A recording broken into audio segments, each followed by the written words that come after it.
You're listening to the Mental Money Podcast, the show that shows you how to master your mind to maximize your money. This show is for people who love to watch their bank accounts grow while shifting their relationship to money. Without further ado, let's get these insider insights from today's leading expert. Margy, Yes. how are you today? I'm good, Natalie. How are you? I'm okay. I'm sorry for butchering your name at first. Um, Everybody does it. I don't take it personally. so you, interestingly enough, how we connected is that your company actually reached out to me about podcast guests. Yeah. And then now you're a guest on the podcast. So irony, right? Um, Yeah.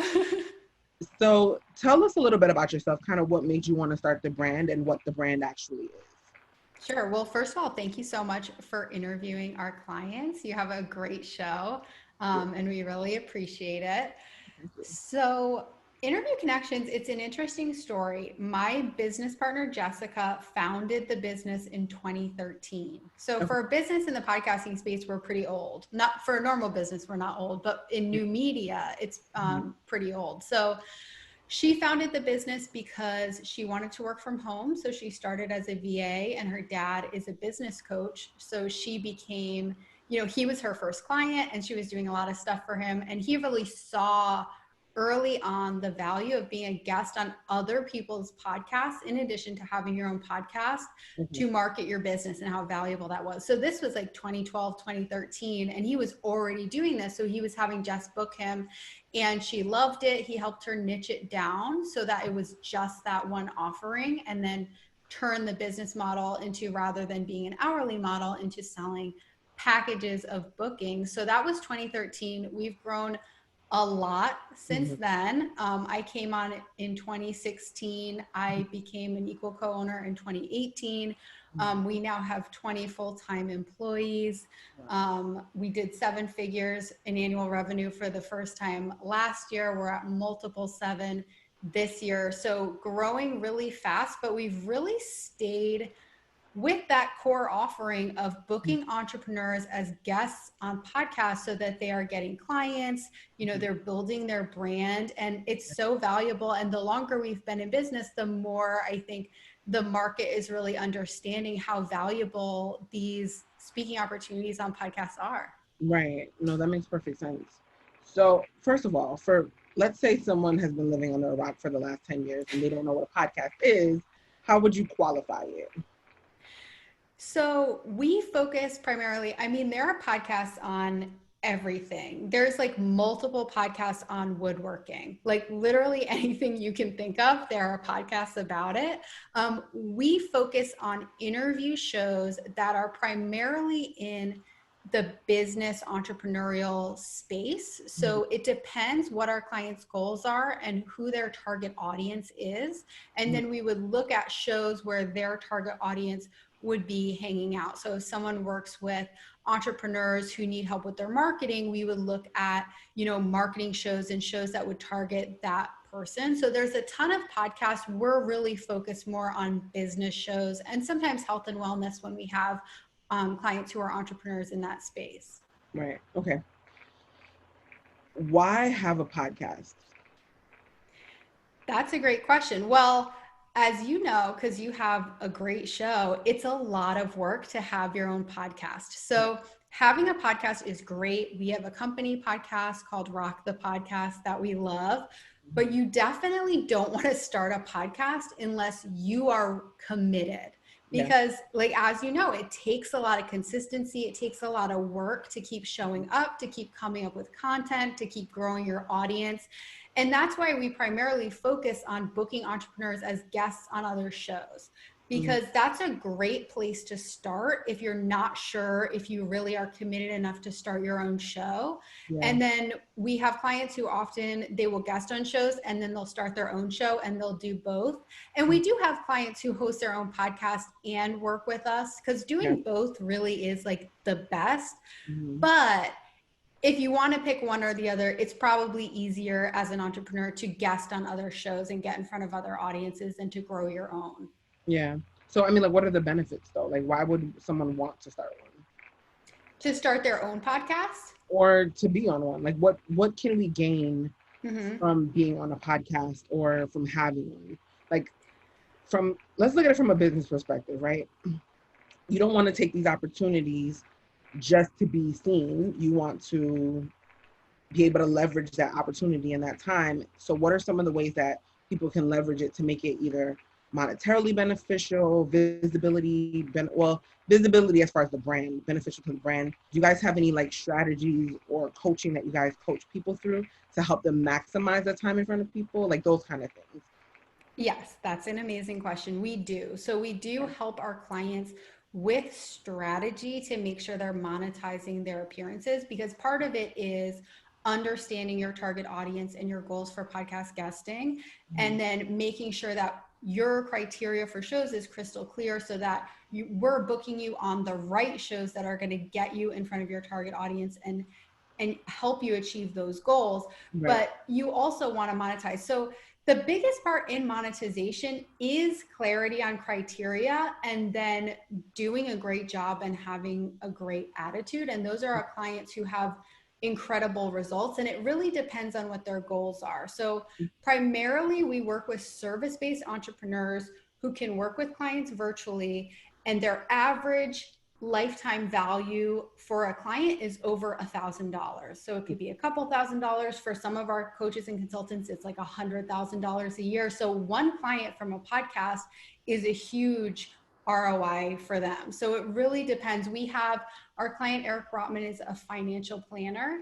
And at this point, a third of his clients come from audiences of podcasts that he's on. So it's a major revenue driver for a lot of our clients who have a service-based business, and people pay, it's a decent investment to work with them. Right. And they tend to also be high trust, like coaches and consultants, financial planners. So someone who's heard you speak for 30 minutes on a show and tell your story is going to feel more connected to you than someone who maybe just clicked a Facebook ad. Right. True. You know who Joe Rogan is by any chance? Of course. Okay. He's actually one of my faves. He he's been highly successful, and I have a lot of speculation as to why. If you were to dissect why he's successful and what made him successful in the podcasting space, what would you say lends to his success, and what could we grab or steal from his model that would allow us to kind of be able to replicate that? That's a great question. So I am not a regular listener of Joe Rogan's show, Okay. but I do see a couple things that I think helped him. First of all, having somewhat of a celebrity presence. He wasn't a household name before, but he did already have kind of a brand in traditional media. He was also already known, and he already had connections with people who are pretty well known. Okay. Obviously, that helps a lot, but I don't think that's the only thing. I think people love Joe Rogan because he genuinely is interested in the people that he has on, and he's a great interviewer, like Oprah, like all those people who are incredible at pulling out other people's stories. I think are always going to be successful, and I think he's really brilliant at bringing on guests who he's really interested in and having really deep dive conversations and asking great questions. Right. Okay. Anything about, no, I agree with you, first and foremost.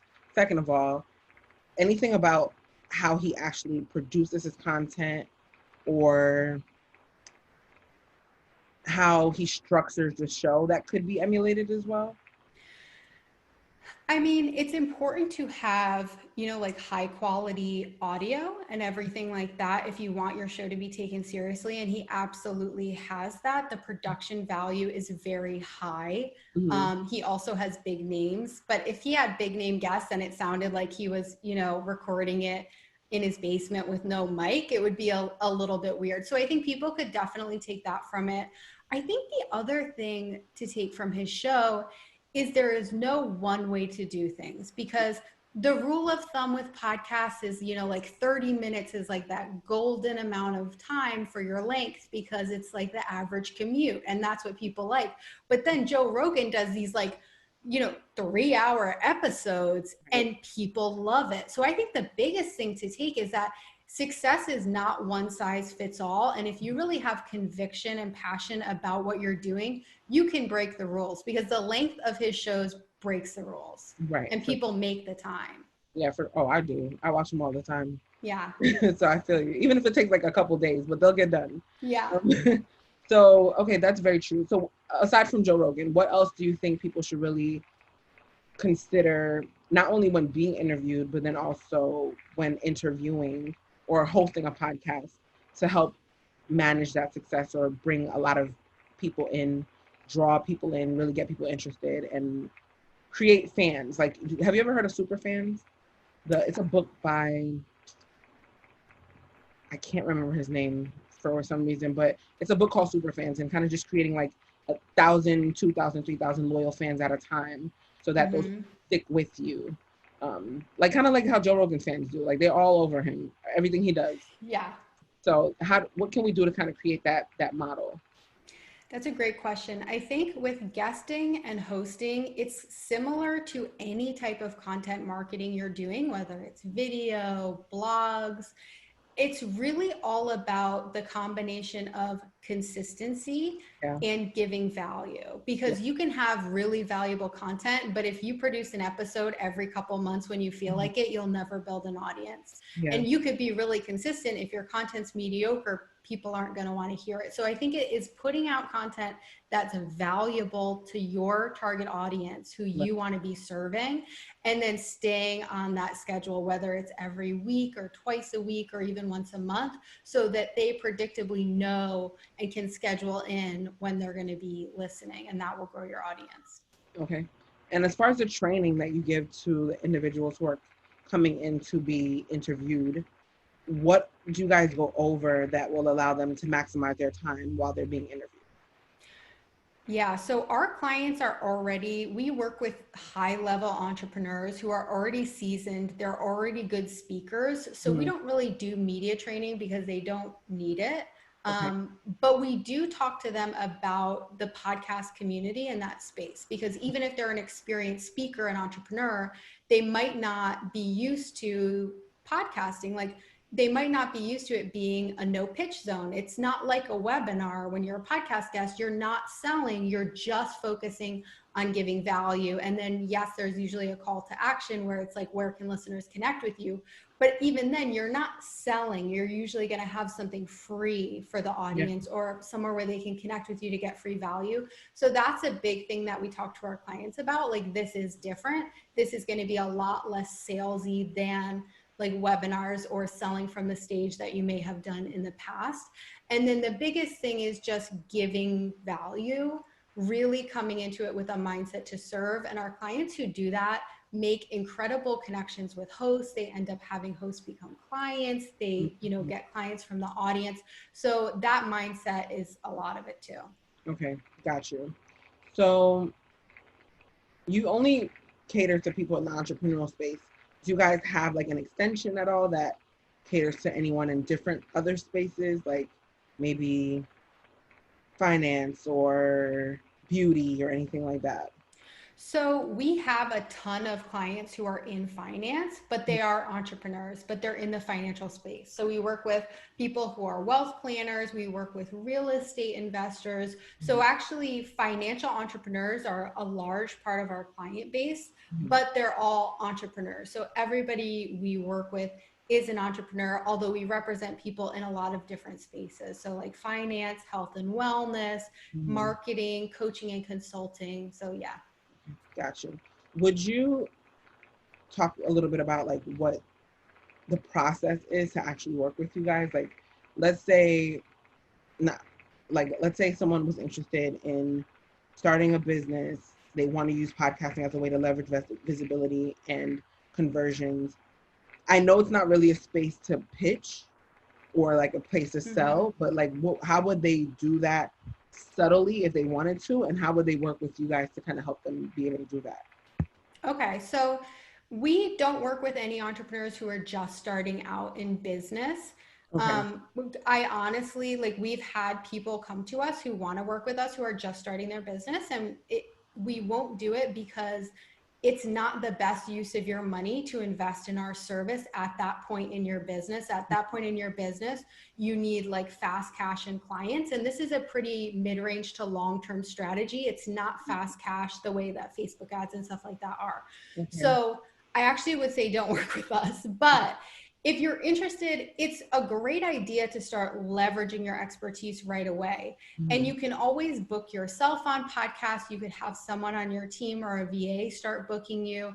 Mm-hmm. And the way that you would do that is just be realistic about the level that you're at. Like, you don't want to pitch a huge show if you're just getting started, because you want to get some practice. So in the beginning, it's a good idea to go on basically any show that will have you and practice speaking, practice telling your story, delivering value. And like you said, you don't want to get on and sell, but you are going to get on and talk about your business and talk about your story and how you serve clients. And you can tell stories that tie back to breakthroughs you've had with your clients, so that you are seeding it in there. So if I'm listening and I'm your target audience and I need what you offer, you don't have to say, you know, and this week only at, you know, $9.99 you can get started. You don't have to tell me that. I'm going to find you. So if you just give value and show what you can do, and then at the end you're like, hey, yeah, if you're still interested, you know, opt in for this free checklist or join my Facebook community. If I'm interested, I'm going to do it. And then you can keep nurturing me there. Yeah, I feel you on that. I don't remember who said it exactly, but the shorthand version of it is stories sell. And I think that's where a lot of people get caught up thinking like they have to have this perfectly curated answer for everything. And like, that's how the audience is going to drive them, their way to you. But to be honest, if you just know your audience well enough and you know what they need and you're tying in their needs with their objections in the story, it almost always works every single time. So it's incredible how it works. Yeah.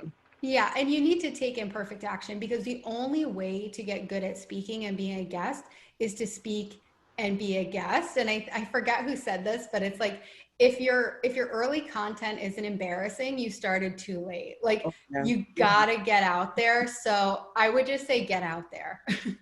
Let me tell you, Margy, that is so true.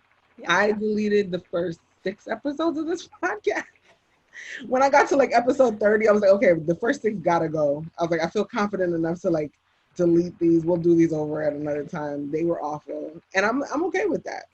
This Not okay enough to keep them on there. Not enough to keep them on there, but okay with like the idea now. But yeah, that's very true. So okay, so real quick, I'm just going to stop the episode to remind you that you have to go to www.convertedcredit.com. That's www.converted.com, because you need your copy of the book Converted. I know you're a few episodes in by now, if you're already listening. And if you're not, you need to go back and listen so you can hear what I'm saying. Almost every episode, there's credit mentioned, because it's important. It's going to follow you forever. It's extremely foundational. Once I learned the importance of credit and how it applies to my life and my business and the growth of my business, I never went back. And I made sure that everyone understood the practical, useful tools that they can use to actually build their credit, repair their credit, and get their credit to where it needs to be, so that you never have to worry about being denied or worried about working through finances as you're trying to build and grow your business. So whatever you do, stop right now, pause the episode, go to www.convertedcredit.com and get your copy now. There's a code, Mental Money, if you want 20% off of the soft cover. I see how I'm easy at making this for you guys. Just go ahead, grab your copy, and then resume the episode. Enjoy. I'm a little conflicted, because I don't like to do anything that's not going to bring me any money, honestly. Like, nothing I do as far as my business, because I don't want it to take away from my own time. You know what I mean? Like, yeah, I want to spend time reading, and if it's taking away from my time reading or spending time with my family or doing something I want to be doing, or making money, I don't want to be doing it. And a lot of people don't see how podcasts are financially beneficial. So if we could just go over some numbers. Estimates about like what people can make, how people can monetize the podcast that they do have, or even do something not similar to what you're doing, but how they can take those opportunities to be in front of people or get people in front of them to make money out of it. That would be really helpful, because I know no one wants to be doing this for free for no reason, you know? Yes, you are a woman after my own heart. I totally agree. I don't do anything in the business if I don't understand how it's going to make money. So there's a few main areas. The main thing is getting clients. And so for that to work for you, you have to have a client that is worth a certain amount. If clients, buy a product from you for $20 and you want to see an ROI from podcasting on that, I would not recommend doing that because these are small niche audiences. Yeah. So if it's valuable for you to be in front of 100 people who are the right people, and one client is going to be multiple thousands in your business, then it's a great use of your time. Yeah. If you need 100,000 clients to convert to see an ROI, then this is not the strategy for you. So really just getting real about your pricing, and what would be an ROI for you is the first step, because I totally agree. People shouldn't waste time if they're not going to be able to monetize it. Right. The other thing is SEO. So because you get a backlink to your website every time you're a guest on a show on their website, you will organically improve your SEO. We have amazing SEO on Interview Connections. And it's not because Jess and I really are like SEO whizzes or anything like that. It's just from being on hundreds of shows, we have so many backlinks. So the SEO aspect is really helpful. And a good link, we have clients who that's their only strategy. So we will evaluate shows not based on content, but based on the Moz rating of the host's website.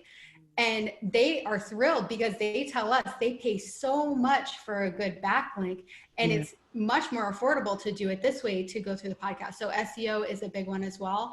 And then brand recognition is valuable because it's one of those things that's not immediate money in your pocket. But if you're out there every single week in front of new audiences telling your story, people start to know you.